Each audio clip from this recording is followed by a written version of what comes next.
Well, thank you for having me, and also thank you to my coworker who drove up this morning and is returning back to go do the good work of teaching gardening. But I'm here representing the Victory Gardens project, Victory Gardens 2007. And this is a project that was created by San Francisco-based artist and designer Amy Franceschini. She can't be here today. She's in Belgium with her husband, where they spend 2 months of the year. He is from Belgium. But Belgium is where the story of Victory Gardens 2007 begins. So as Amy tells the story, she was outside of their house. She and Stain have a house in Ghent, Belgium. And she was pulling up some weeds and pulling up some of the cobblestones around the edges of her yard. And this woman came and, in Amy's words, kind of yelled some angry Flemish at her. And she wasn't sure if she was doing the wrong thing by pulling up the cobblestones, making room for a garden. And she had no idea what she was saying. But it turns out the woman was saying, the city will pay you for what you're doing. The city will reimburse you for your gardening work. That there's a subsidy for gardening in Belgium, in that town. That they'll pay you for seeds and tools and soil. And my first thought hearing that is, well, that's fantastic. Why can't we do that here? On the subsidy note, it's interesting, in Belgium there's also a 2,500 euro subsidy for making a permanent porthole into your basement so that bats can fly in and live there. The idea being that more urban bats will reduce mosquitoes. There's also 3 free chickens per household. These are kind of the exciting Belgian subsidies.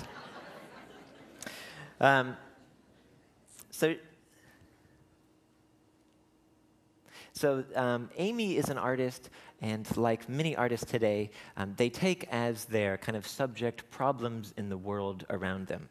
But unlike an art piece that its subject is just a gesture towards the solution, Amy wanted her piece to be like a direct solution for a problem. And she was aware of the World War I and World War II Victory Garden program. And so by calling it Victory Gardens 2007, she was intentionally calling into reference the prior World War I and World War II Victory Garden program. You can see posters from the original World War I and World War II Victory Gardens program.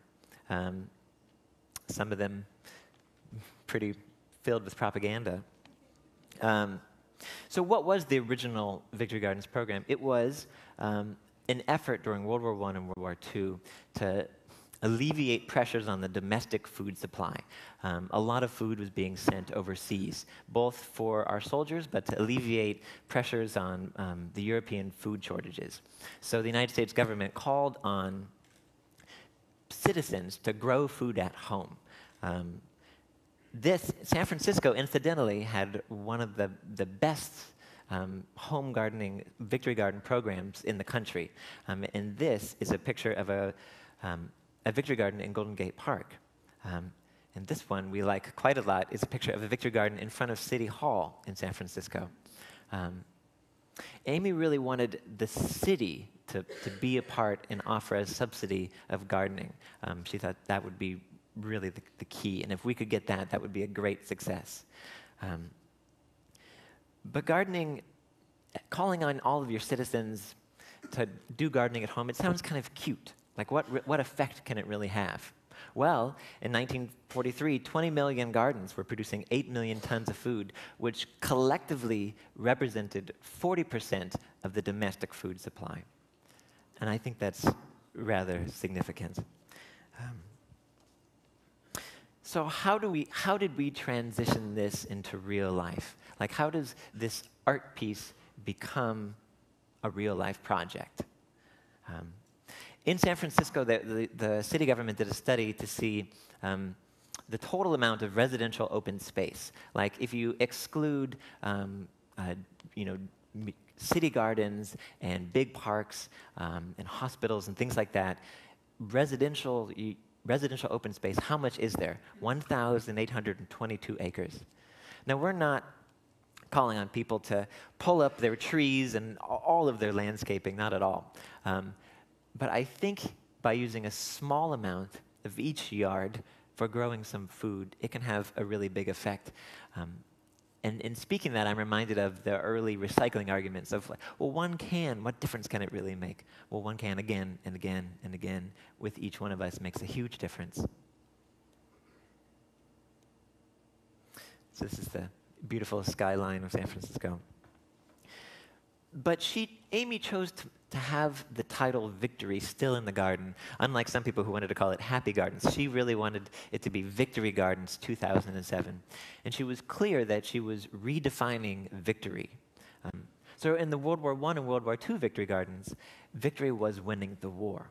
And we are at war today, but she's redefined victory. And today, victory is independence from a food system which those of us who support a sustainable food movement and organic food and slow food and biodynamic food don't support. So we wanted to represent and support a sustainable food system. So freedom from an unsustainable food system. But also to reduce food miles. I'm sure you're familiar with the idea of food miles. There are statistics that the average American meal travels between 1,200 and 2,500 miles from farm to table, using a lot of oil in that process. But having food, some amount of your food, just outside of your house is not going to be 1,200 to 2,500 miles. So to bring this into real life, Amy designed a starter kit, something that you could give out to citizens. And the World War I and World War II Victory Garden program had starter kits, but it was mostly kind of propaganda and information. And we have propaganda and information too, but ours is mostly on the infrastructure side. So you'll see our starter kit comes with soil and seeds and some starts, an irrigation system, instructions, but importantly, wood to build a raised bed. If you've been to San Francisco recently and you've seen the prices of flats and apartments for 1 to 2 bedrooms going for $500,000 to $700,000, you know that land is not plentiful. So if you have land and you have time to garden, and you have the interest, and you have access to that land, and you have sunlight, you might still have polluted soil. Polluted soil from lead from paint chips coming off of the side of buildings when buildings are repainted, or lead from exhaust fallout from when gasoline was leaded. So you can't really just garden straight into mini plots in San Francisco, so you need to raise that bed. And so the raised bed we have is just shy of 2 feet, and 2 feet is kind of the zone of what you want to think about for most garden vegetables. They're really not going to go below 2 feet. So this Victory Gardens program was shown at the San Francisco Museum of Modern Art, and these are installation shots. The photograph on the left is a functioning bicycle barrow. The wheelbarrow detaches from the bicycle. The somewhat whimsical but utopian idea being that you would ride your bicycle up to the garden and begin work. And the photograph on the right is the Victory Gardens delivery bicycle. This kind of cart system detaches from the whole bicycle unit, so you can push around. And this is designed to deliver everything that you would need. The wooden frame right there is actually the frame, the raised box frame. If you ever get a chance, don't ride this. You'll crash. It's terrible. So we had kind of like 3 pilot planting parties, like, let's see how this goes in real life. Let's plant 3 Victory Gardens. So she had 3 planting parties. This is the first planting party in the Richmond district of San Francisco, before and after shots. You'll know, if you're familiar with gardening, that a garden is a reflection of the gardener. And the first kind of Victory Garden tenants, the stewards for this first Victory Garden, were art students of Amy's at the California College of the Arts, named Shaggy and Nathan, and their garden was shaggy. They called us a couple of months into the garden, not knowing what were the weeds and what were the vegetables. But the second Victory Garden it was completely different. Vera and Vincent Wang told us that every weed that comes up, they pull it right away. And you'll see this is a dramatic illustration of yard use in San Francisco. The middle one being where we planted the Victory Garden. And the one on the far right, that shiny white patch up there, is 4 feet of concrete poured just days before our planting party. So a drastic illustration of that. And it's also a dramatic illustration that with one day's work, with a number of people, they went from not having any food growing in their backyard to more bok choy than they know what to do with. The illustrations from the planting party, we try and make it like a really kind of fun family event, which you also know is buy-in, which you know gets people energy, gets people involved. The third planting party took place on at the 3rd Street Healing Arts Center in the Bayview area of San Francisco, which you might know is an area of limited resource. Here are photographs from that planting party. On the top right and the bottom left are pictures of Amy, the artist. And we come to a site and do a complete installation. So we come to a site and do the weeding and saw the raised bed right there. But I work for Garden for the Environment, and what is victory to Garden for the Environment? Well, Garden for the Environment is a 1-acre demonstration garden in San Francisco. It's been there for 17 years. So thank you, Google. Here's San Francisco from above, and San Francisco zoomed in, and this is our Garden for the Environment, our 1-acre garden. The arrows up top represent where it is. If you're familiar with San Francisco, you'll know that Garden for the Environment is really close to the botanical gardens. But the difference between the botanical gardens, which are stunningly beautiful, is the difference is larger than the geographical distance.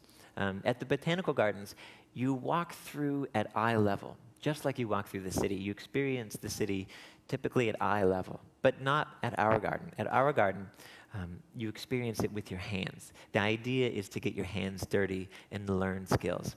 So our garden is different from a community garden plot where people have their own plot and they tend it. At Garden for the Environment, you come there to learn gardening skills. The first thing, if you come, we're there on Wednesdays and Saturdays. If you come, the first thing I'll have you do is weed, because it's an exercise in narrowing your vision. When we walk around at eye level, there's a lot of things you don't notice. The city environment is built to be understood, but in small areas of wild and in small areas of soil, there's a lot of things we don't understand, and your vision kind of unfolds into that in the process of weeding. So here are some photographs from the garden. We teach organic gardening classes to city residents, to adults and youth, just about every weekend of the year. And when I say city youth and adults, it doesn't sound like anybody you know, but it's everybody we know. It's you, me, and everybody we know. Everyone comes to this garden. And who are the students? Students come here just on like a vague interest of gardening, and then it gets catapulted to deeper interests. Take, for example, Brent, the shy, nice young man who took our 3.5-month-long class, the Gardening and Composting Educator Training Program, who discovered an intense passion for composting. And in his community garden plot, he takes the wheelbarrow and walks it down the street and goes to his local dog grooming salon and collects untreated dog hair and has found a way to compost it in a healthy, beautiful way in his community garden plot, which is astounding. Or Albert, the optometrist, who came to our garden, and on his first day he said, I'm an optometrist, and during the dot-com bust, I saw all kinds of people coming to me wanting to use up their health insurance, and they were all making revolutionary changes in their life, and I wanted to do that too. So by him coming was the beginning of a step of a revolutionary change. And now he's fascinated with permaculture. These interests just grow. But the garden is different the garden is for city dwellers. So people come not necessarily knowing a lot about gardening. And to illustrate what victory means to Garden for the Environment and to me, I should mention that I worked for 5 years as a kindergarten teacher at a school for gifted children. And the gifted children that I worked with, While they could probably, well, they did. They told me all of the scientific names of dinosaurs through different geologic time. They still needed help with their Capri Sun, or stapling, or drawing. And when city dwellers come to our garden, they are similarly awkward with their hands. Like the middle-aged marketing executive who came to our garden and viewed our hillside orchard of semi-dwarfing fruit trees on M111 rootstock as shrubs.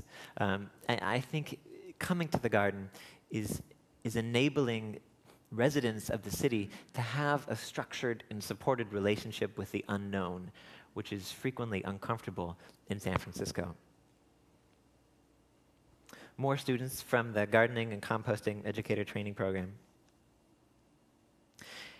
And I think I want to, so Victory for Garden for the Environment is all the things of the Victory Garden program, is independence from a food system which we don't support, is reducing food miles.